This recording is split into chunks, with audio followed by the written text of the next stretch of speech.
When you come from a background where we combine the science of conventional medicine with the science of botanical research and traditional herbal medicine, along with treating the unique person in front of us, we have this ability to actually start to give them less toxic substances that promote healing.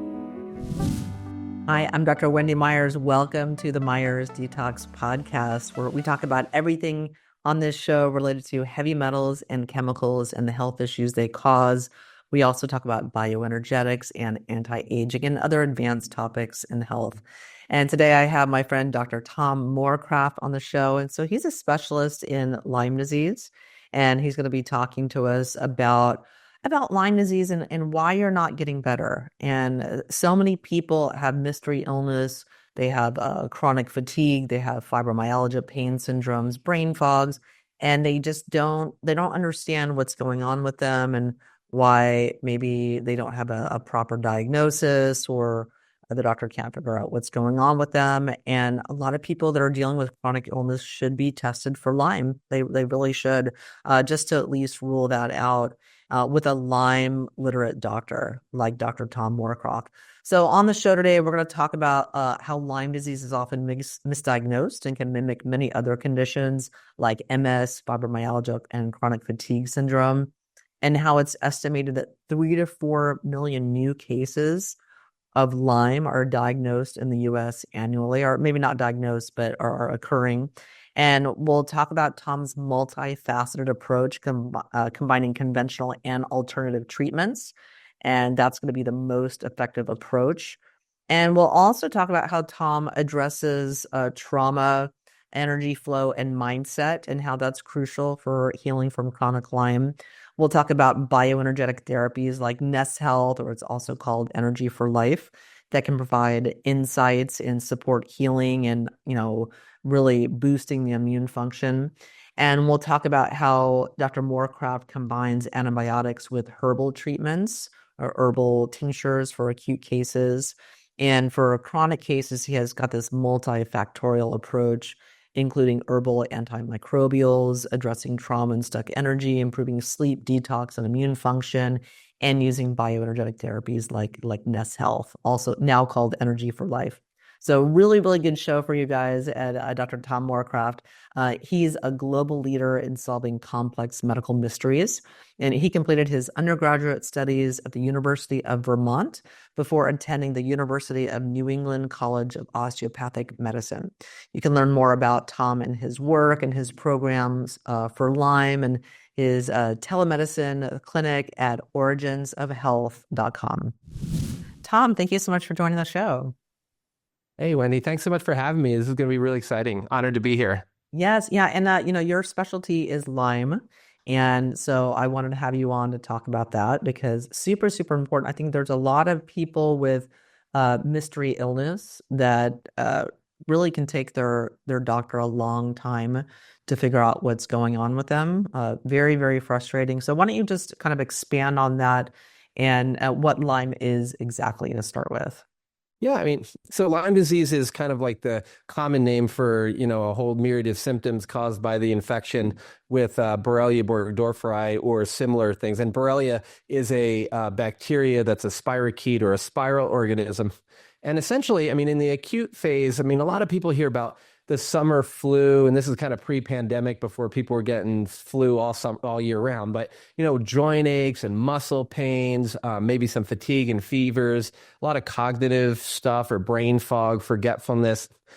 Sometimes people would get what they call the bullseye rash or an erythema migrans rash, which is kind of like, most of them actually aren't bullseyes, they're more like purple or reddish blotches, but these are rashes from that bacteria actually being in the skin. Some people occasionally will get like swollen knees, or they could have that Bell's palsy with a facial droop or cardiac problems. But that's kind of like that acute phase that a lot of people are looking for, that your common physician is looking after. The acute cares are really, know about it. But the thing is, they often call Lyme disease the great imitator. And it looks like a lot of other things. And so in the later stages, like say you didn't have symptoms right away, or they were mild and they kind of get overlooked, and then you have late stage Lyme, you're going to have more, maybe more cardiac stuff, but certainly a lot more of that executive function, brain fog things. Some people, it can even mimic things like multiple sclerosis or rheumatoid arthritis. And then arthritis in general tends to be a later stage thing in Lyme. So these are kind of the most common things. And you'll see some people with like orthostatic hypotension, or they stand up, they get dizzy, they may or may not pass out. A lot of people call that POTS, or postural orthostatic tachycardia syndrome. But a lot of that falls under this dysregulation of the nervous system, or dysautonomia. So there's a lot of different symptoms that can look like. And the problem is, I see so many people are diagnosed with chronic fatigue and or fibromyalgia that it turns out that it might be one of these tick-borne infections, such as Lyme disease. But sometimes you actually have another thing. You might have MS that's not from Lyme. So it looks like a lot of things. And so there's a lot of gray around it. I think that's why it gets missed kind of often. And can you talk about chronic fatigue and maybe even, poor brain function as a result of having these Lyme and Lyme-like infections? Yeah, actually, I know it firsthand as a patient. I'd gotten Lyme disease, had the acute sort of muscle and joint aches and the brain fog.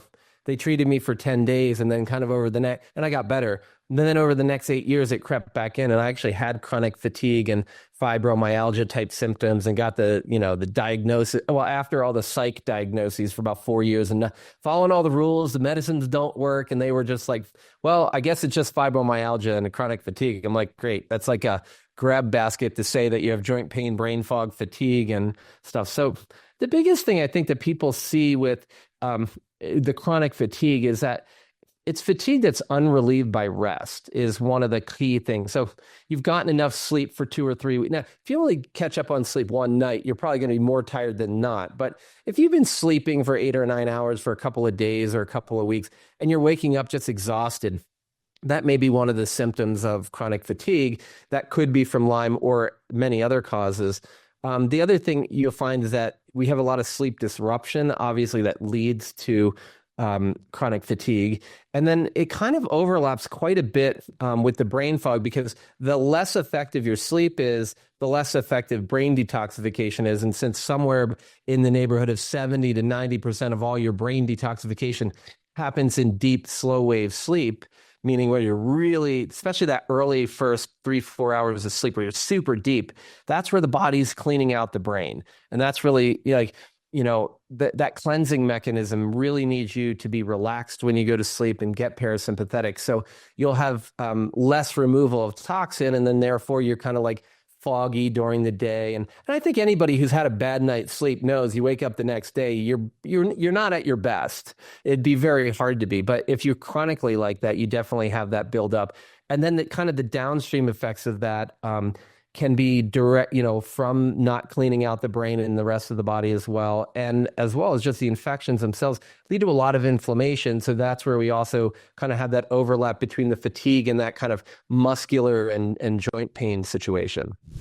So for anyone listening that really wants to detox their body, go to heavymetalsquiz.com. I created a quiz for you. It only takes a couple of seconds. Based on some lifestyle questions, you can get your toxicity score and get a free video series that answers all of your frequently asked questions about how to detox your body. Check it out, heavymetalsquiz.com. Yeah. And so how do you approach Lyme disease? Because, I know if you go to a conventional medical doctor, even if you get a diagnosis and you're lucky enough for a doctor to figure that out, you're just given antibiotics, and that is just grossly I don't want to say malpractice, but it's just it has no hopes of addressing it truly in all the different Lyme-like infections. So what is your approach with that? Yeah, I think I love science, because I was taught that being a physician is about combining the art and science of medicine, because there's only about 9% of medicine has excellent evidence, and another 10% has decent evidence, which leaves 81% of art, according at least to the Institute of Medicine, which is a government think tank that tends to be more conservative in medicine.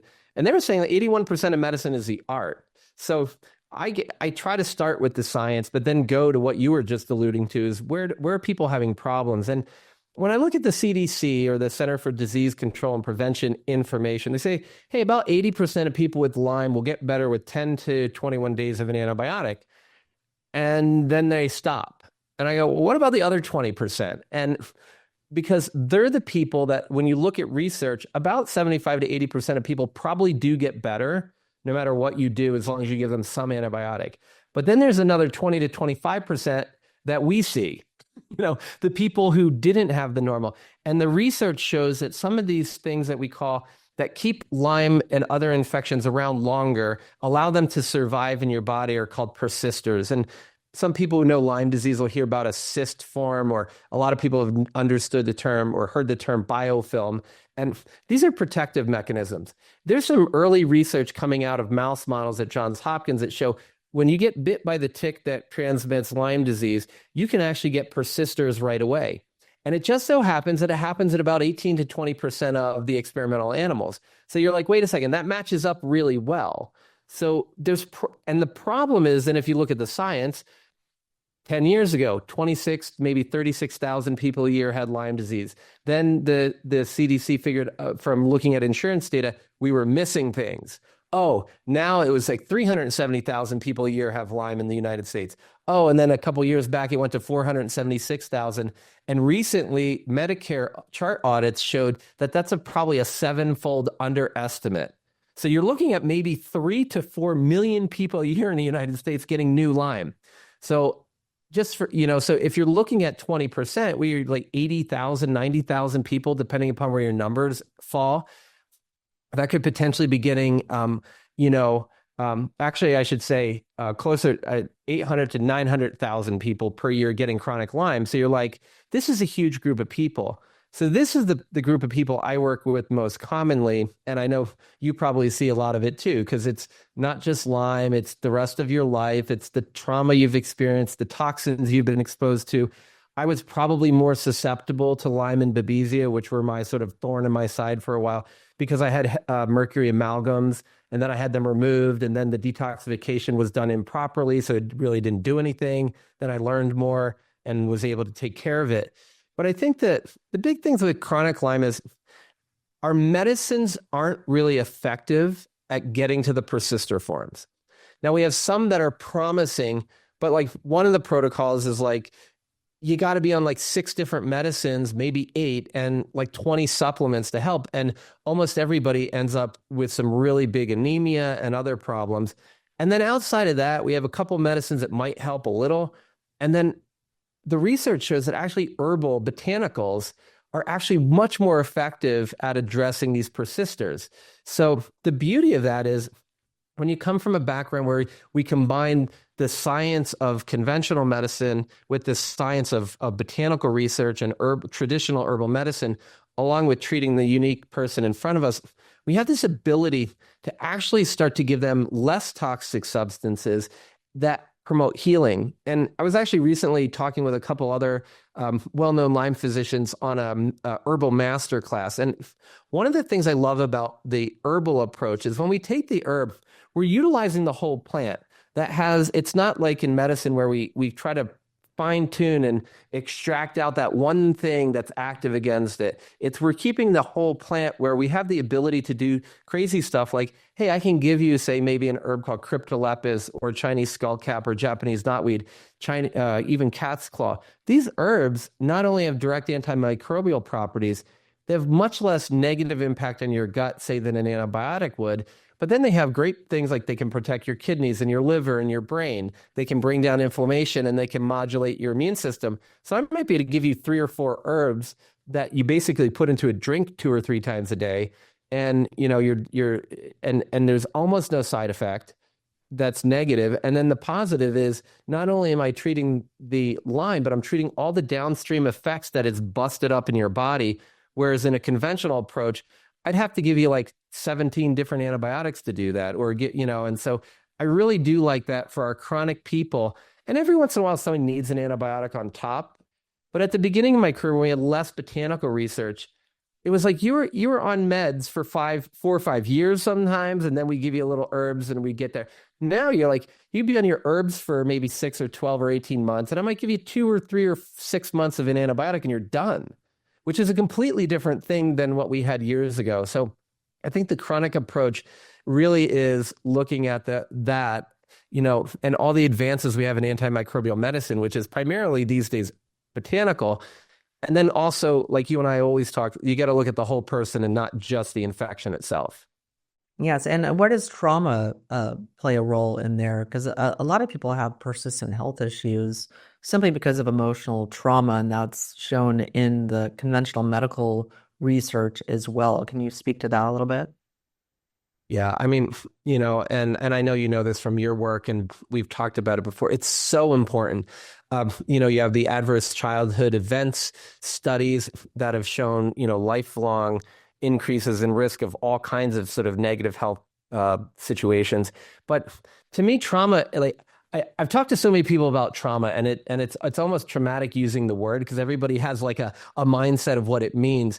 I've spoken with some Peruvian shamans who had the simplest definition, and I love it. They said trauma is negative energy stuck in your body. And they didn't say it was negative energy because good things and bad things happen to us, but the fact that it was stuck and it wasn't flowing.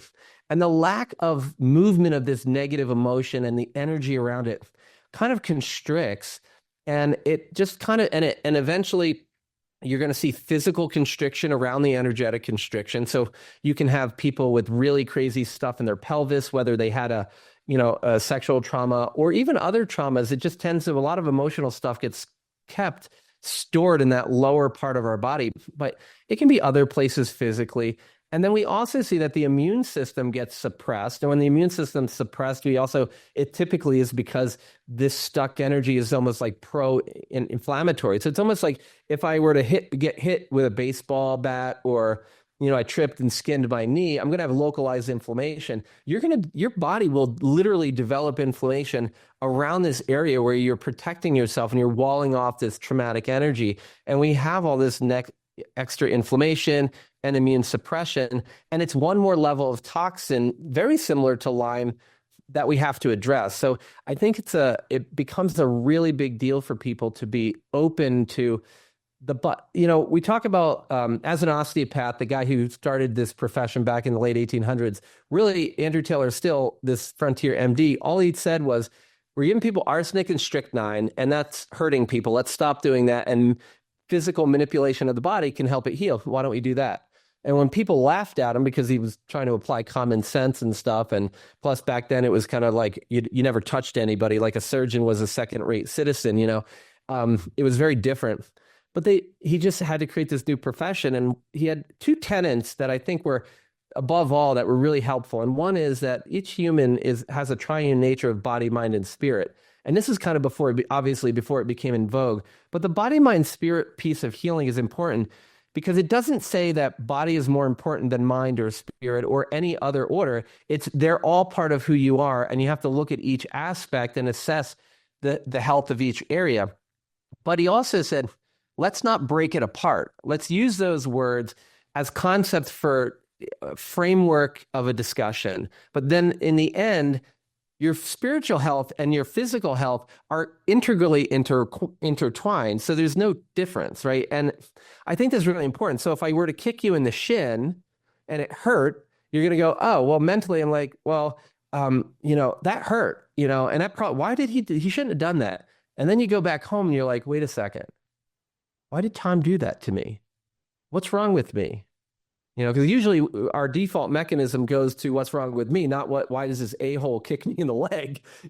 But the problem is the physical event sparks a cascade, and mental and emotional events can cause physical symptoms just the same. And then the other part that he told us, I think that's so important for healing from trauma, healing from Lyme disease, and just living a better life, is that the body has a self-healing, self-regulatory mechanism. And this self-healing mechanism means that everything we do should be in the service of catalyzing your body healing itself. So if I were to give a medicine or a botanical, or even I do a bioenergetic, treatment, I'm using it to catalyze self-healing and empowering your body to heal itself. But I'm not healing just your body. I'm healing the entirety of you through that triune nature. And that's what I love so much about the way we approach medicine these days is I think the people who fail at treating chronic Lyme disease often only focus on trying to kill the bug, which is a very kind of conventional Western way to do it. When we look at someone as this complete unit of body, mind, and spirit, and this ability to catalyze healing and support them, but not take over healing for them, then we really can empower that person, body, mind, and spirit, to do this. So in the end, we're actually getting them back on track to live their best life, whether or not they still have Lyme or not. And what I find is that when people heal and they bring that completeness together, it's so much easier to get rid of the Lyme. Because one of the things that I love telling people, and sometimes I think they think I'm insane, is I ask them, have they loved their Lyme today?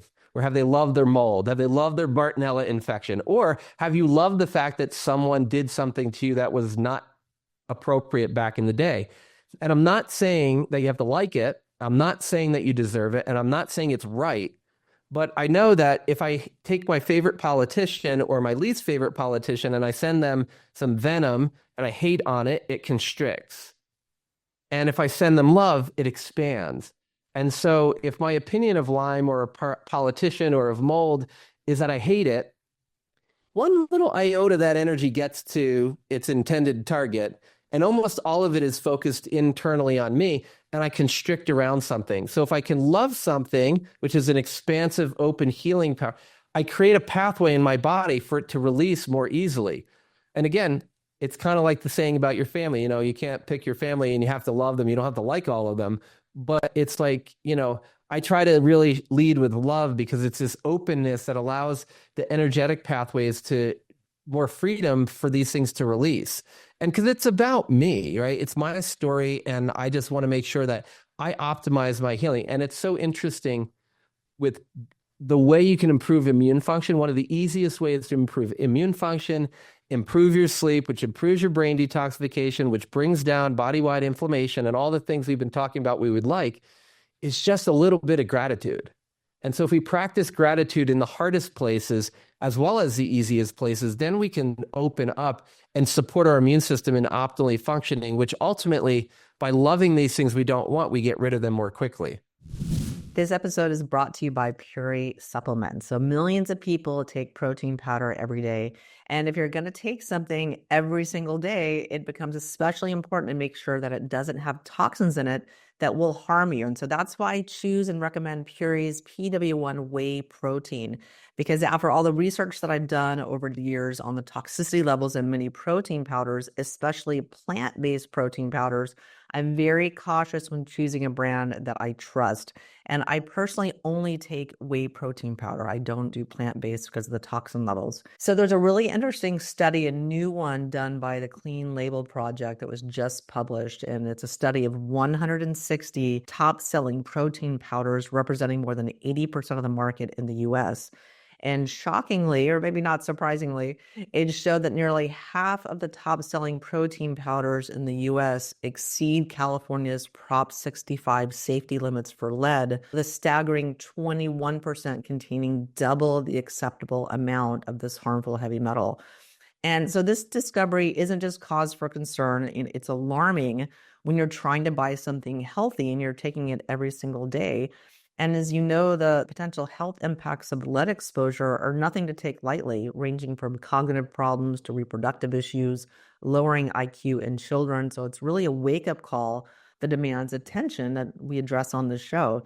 Puree is so committed to create the highest quality products. It third-party tests every batch of every product for more than 200 contaminants, ranging from heavy metals, BPA, forever chemicals like PFAS, oxidation, dioxins, pesticides, bisphenols, and many more. And the results are published online on their website, puree.com, for full transparency, or you can scan the QR code on the product to see the results. And Puree's mission has always been rooted in transparency and safety and virtuosity, even in the product category for any product that they produce.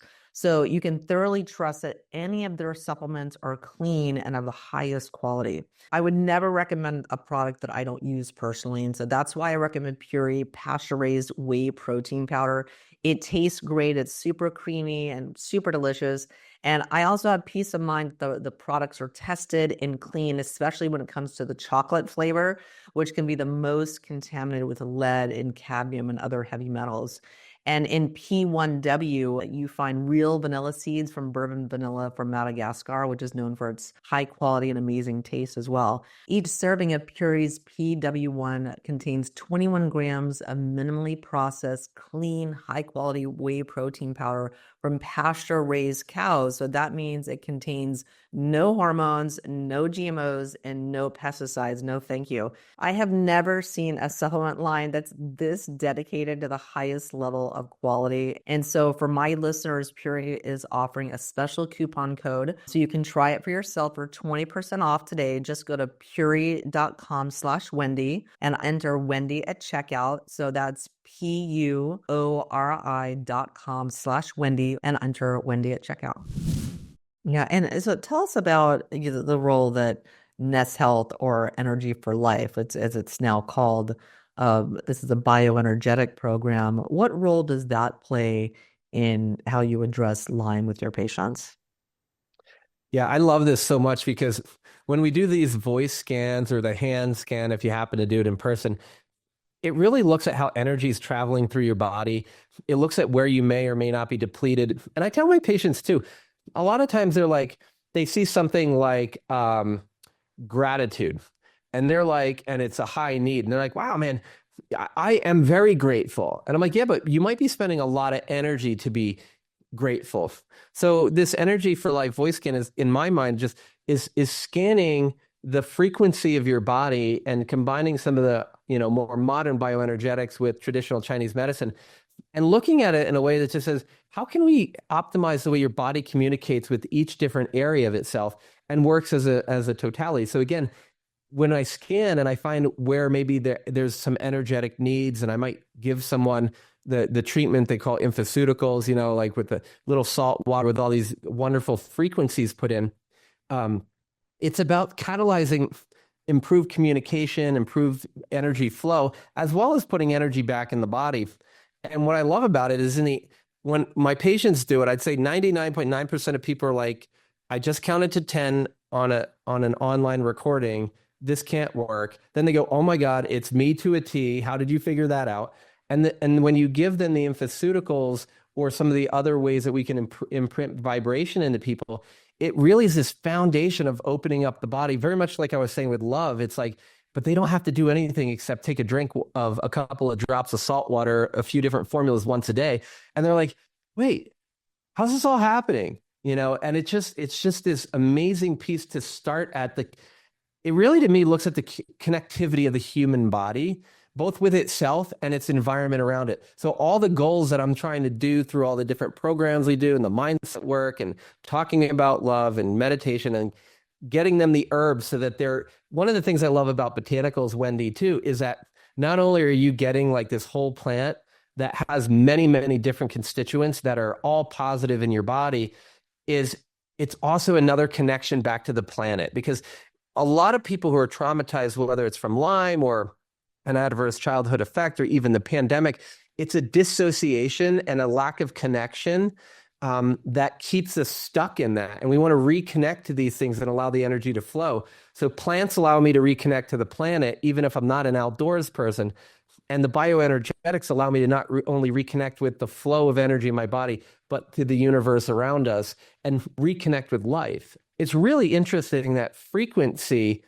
And that's why I think it's so cool. And part of the frequency of where I said, like with love, if we talk about that frequency versus hate, we know that Dr. Emoto did that work with all the water where he just put like a little label on a bottle, and one could say love, one could say hate, one could say like one of the preeminent religious figures, because he's done it with multiple different ones throughout time, or Satan, or whatever, or Hitler. And the positive ones have these beautiful structures when you drop a water onto a ultra frozen plate that would freeze it. And you see these beautiful architecture, you'd see organized structure of water. And you saw chaotic and disorganized structure for all these sort of more, what most people would agree is as a negative term.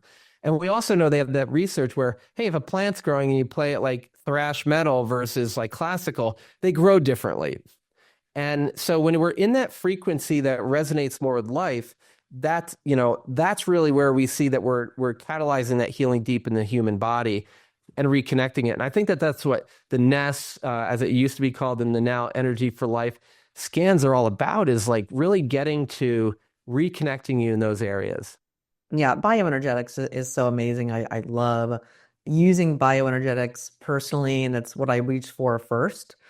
Frankly, whenever I'm trying to address any issue that I'm having or my family, and we put 5,000 people through this NEST program and doing NEST scans, and it's unbelievable how this program works.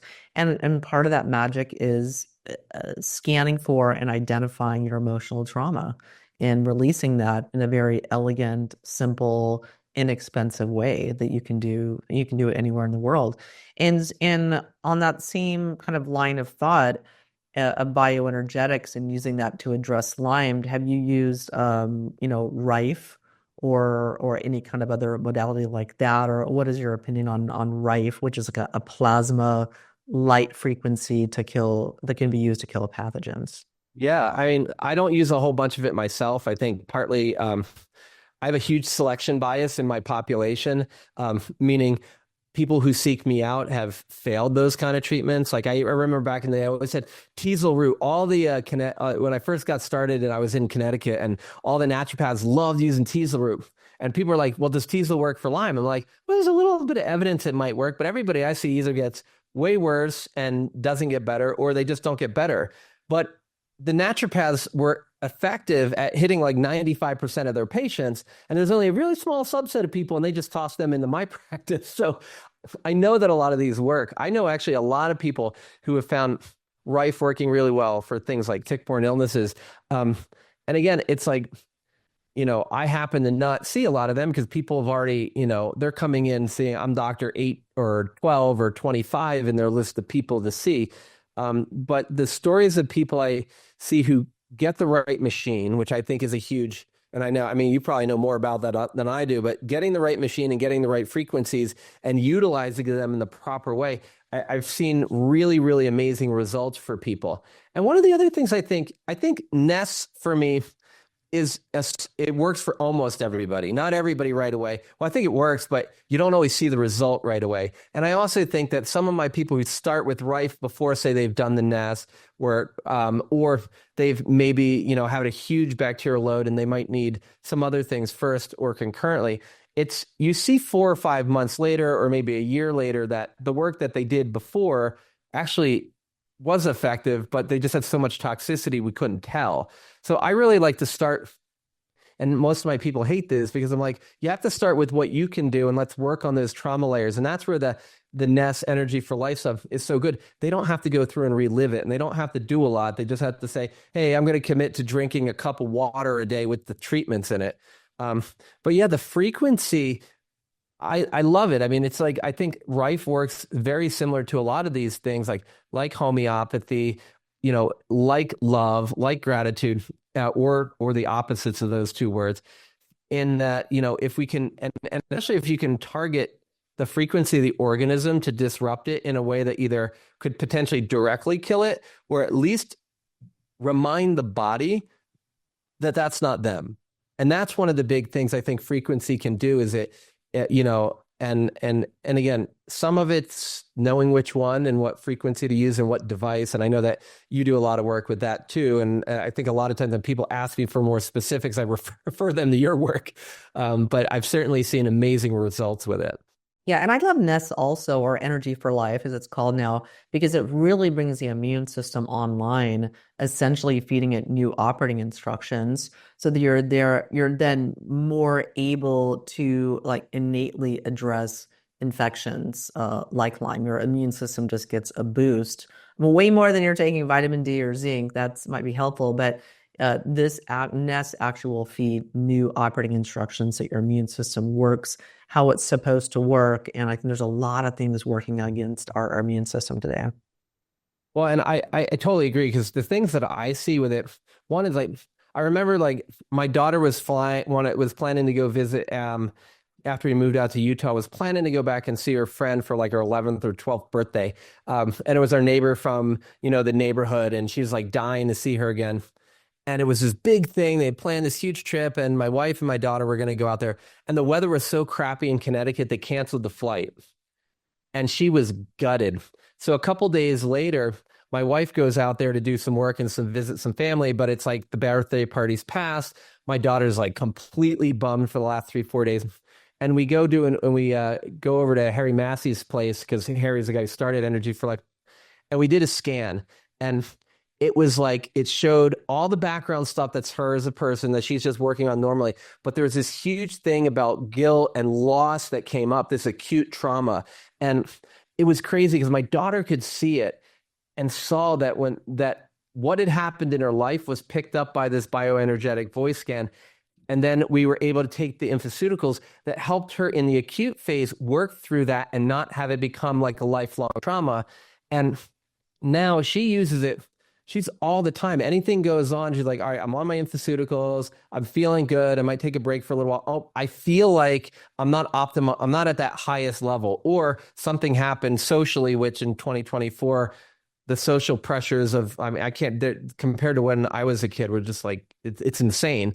And she uses it to get insight. So sometimes she'll do some of the treatments, the infoceuticals, but other times it just allows her to know that what she's feeling inside is actually, we have scientific evidence that that's what she's going through. And she could do a scan today because something happened, and then she might go do a meditation, or we might do hypnosis, or she'll journal. And if she's feeling better in like a week, we'll rescan her to see where it went. And if that's good, great. If not, then we have our infoceuticals that we can add in depending upon the severity. So it's really an amazing tool for both acute and chronic stuff. And it gives you insight to just, one of the things I think my patients do is they lose hope that their body, they feel like they're betrayed by their own body.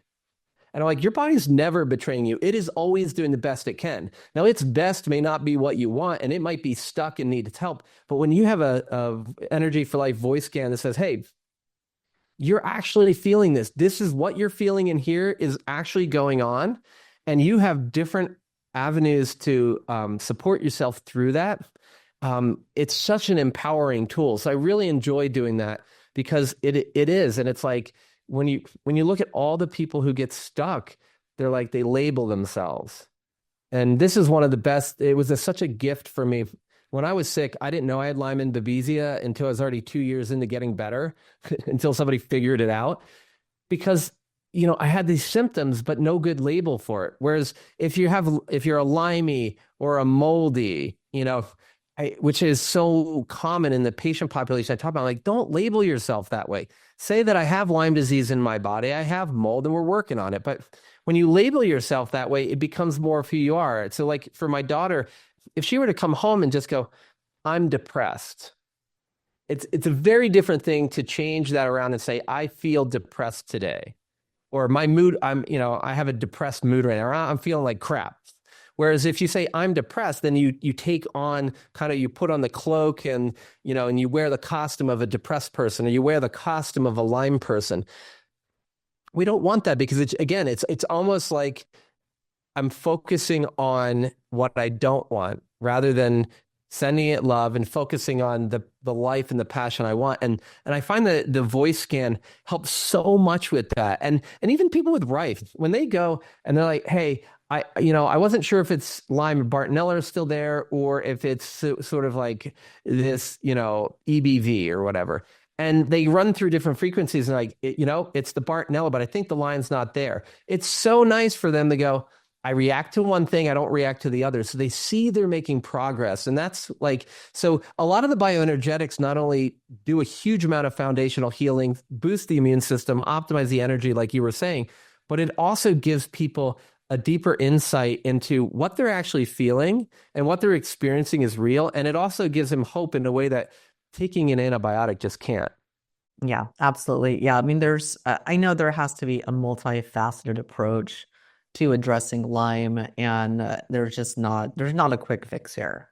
I mean, and I know with antibiotics, I mean, I've heard that in my understanding is that if you do antibiotics right in the beginning, like right after you had the bullseye rash, if you're lucky enough to even get that as a sign that you've contracted Lyme, that the antibiotics can work, right if they're given right away. But many people don't get a diagnosis quickly enough. Yeah, and that's exactly what I do. Like if I get somebody early, I mean, if they get a tick bite and no symptoms, I try to offer them botanical and antibiotic prevention or prophylaxis. If I get somebody early, I've actually gone from just giving them like 10, 15 years ago. Most of us, even a lot of the naturopaths on the East Coast, I know, would be like, get antibiotics and pound it. I'm like, well, get the appropriate antibiotic, because some of the infections that are carried in this deer tick or other ticks, if you get bitten, that can actually be life-threatening acutely. So, and the antibiotics we know work. But I've been combining a lot of the herbals so that we can prevent persistence right from the get-go. And then I get them on a short course of antibiotic, and I put them on those botanicals for a longer period of time to make sure they're safe. And then on the other side is like chronically, it's like, yeah, I mean, you combine all of it. But I think like the approach that we've talked about today and also in other conversations we have is so important to work on the fundamentals. And I find that everybody wants to pound on these damn infections, and they heard the word detox. So it's like, do my NAC, my arlopoic acid, my glutathione. I'm like, well, if you're not pooping and you're not hydrating and you're not absorbing the water and you're not sleeping, none of that stuff is really going to work. I mean, it'll work a little, but it's that foundational piece, and the anxieties and the traumas, and just like the trauma of everyday life. It's like, again, going back to, it's a negative energy that was flowing, but it got stuck. Let's just get it unstuck and let it finish working its way through the body, because positive and negative are just charges. But it's the stuck that's the problem. And I mean, I've never seen anybody get stuck in too much joy. I'm sure it's possible. But I mean, it's just the fact that because by definition, the positive, what we call positive emotions and energies, are the feeling of movement. But if you feel something that you don't like, just feel it, but let it move. And that's what these bioenergetics do, because these organisms, Lyme in particular, very opportunistic. When I got Lyme, I had a busted up knee and shoulder from sports injuries. Now, did it go to a lot of other joints and a lot of other fascia and muscles? Yeah, but it really loved my right knee, my right hip, and my right shoulder from my hockey injuries and my mountain biking crashes. It was loving it. So wherever I have a compromised area, that's where Lyme tends to have the most negative impact. And then it spreads out from there. So if I have trapped energy that's other than physical, the same phenomena has been observed in our clinical practice, that's what happens. So anything that can allow that energy to move. And so when you're talking about frequency, it's the simplest way to do it. And for me, it's like, I get people breathing, I get them focusing on something that they love, so they have a little gratitude, which makes them parasympathetic a little bit more today than yesterday. And then they start to relax a little more, and they can get into this state where they improve their heart rate variability, and they improve their immune function, increase their resilience to stress or the negative impacts of stress. And they improve their resilience to these infections, all just by allowing the energy to move. But sometimes it's hard when you don't feel, I mean, I remember I didn't know how I was going to get up out of bed most mornings. So when you're really feeling beat down, stuff like the Energy for Life, scan and the infoceutical frequency treatments or a Rife can be something that can actually, you have to do a little, but you don't have to do a ton. And it can just allow it to melt away and get you that extra energy to be able to do the breathwork practice or to even sit down and do a gratitude journal. So I find that like, our chronic people, we need to start small with these small little wins that it's really like investing, right? It's like, because I think you said it so well, Wendy, it's not a quick fix. Acutely, maybe. I've seen one person in the last 15 years where I treated him for a month and he was better from 5 years of symptoms. So it's possible, but the vast majority of people, it's a journey. And so if it's like investing, if you put a little bit in every week, every month, over time, it's compound interest and you get momentum. And that's really what people need to do, because half the time the doing a big step they don't even have the energy to do. So start small, gain those momentums, take those small wins and continue to get this long-term, kind of momentum. And that's really, I think, the way to do it. So this episode is brought to you today by Purity Woods Skincare. So if you care about your health and longevity, which let's face it, if you're listening to this show right now, you probably do, then I assume you know to watch what you eat, get plenty of exercise, and prioritize your sleep. But where I notice so many of my health conscious peers can drop the ball, so to speak, is when it comes to their personal care products. So truly, folks, we all need to be reading the ingredients list on any product that we're putting on our skin. It absorbs directly into your bloodstream. But how often do you buy skincare products because they're labeled as clean or organic, or they have organic in the name of the product, or they say paraben free, only to find out that there's a ton of toxic ingredients in them that are damaging to your skin, your body, and your hormones? Why is it so hard to find skincare products that are truly 100% USDA organic certified? So that's why I use and recommend Purity Woods Skincare. So Purity Woods' mission is to provide people with the cleanest and most effective healthy aging and longevity products available. And all of their products are USDA certified organic, non-GMO, free of anything artificial, free of toxic preservatives and synthetic additives like pesticides, chemical fertilizers, dyes, parabens, and of course, it's cruelty-free and never tested on animals. Purity Woods' best-selling product, the age-defying Dream Cream, has been flying off the shelves for a reason. So this formulation includes red maple leaf extract, along with collagen-boosting ingredients like organic mango seed butter and organic Indian gooseberry, which, if you don't know, it's the most antioxidant-rich fruit on earth. And as you know, I'm also a big research geek, and in recent years, there's been some genuinely fascinating science coming out of the University of Rhode Island about red maple leaf extract for the skin. So this little-known skincare ingredient has been shown to block the breakdown of elastin, the key protein in your skin that allows it to stretch and remain firm. So some researchers are even calling this ingredient a potential plant-based Botox, so to speak. So if you're ready to detox your skin routine of all those hormone-disrupting synthetic chemicals that plague 99% of the skincare industry, but you don't want to compromise on results, I highly recommend that you try out Purity Woods' age-defying Dream Cream.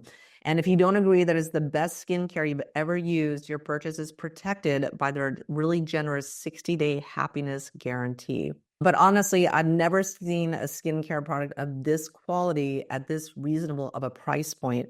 And thankfully, the good people at Purity Woods have a special discount code specifically for my listeners.